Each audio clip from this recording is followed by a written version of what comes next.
আমাকে রাজার সাথে বাইকে যাবা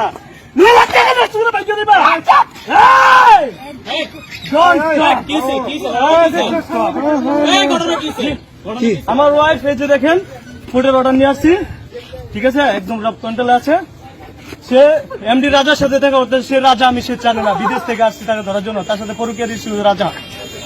আর এদিকে আমার সাথে স্বামী হিসেবে কথা বলে আমাকে ডিপোজ দিয়ে দাও, আমার টাকা তোমার, আমার বাবা নষ্ট করছে, আমার বাবাকে ধরো, ঠিক আছে।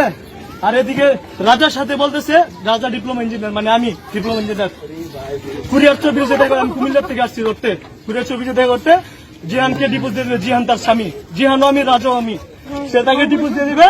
হ্যাঁ, আর আমি বলছি তোমার স্বামী বিদেশ থেকে ডিপোজ কিভাবে দিবা? সে বলেছে সে বলে যে বিদেশ থেকে আসার আগে তাকে ডিপোজ দিবা, আপনি টেনশন করবেন না।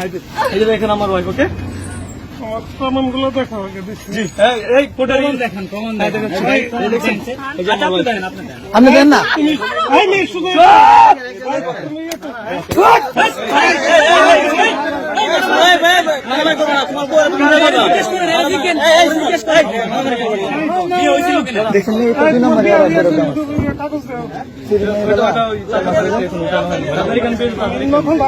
তাদের এখানে রাস্তাঘাটে কথা বলো, তোমাকে বিয়ে হয়েছে নাকি? কয়টা ফোন? 3টা ফোন, আরেকটা কই? কার ফোন দিয়ে পরকীয়া করো? কার ফোন দিয়ে পরকীয়া করো? বল, একটা ফোন তো তার বাবা দিতে পারলো না। এ দেখেন এমডি রাজার সাথে কি কথা হয়েছে, দেখেন এমডি রাজা আইডিতে লক্ষণ সুন্দরভাবে কথা বল।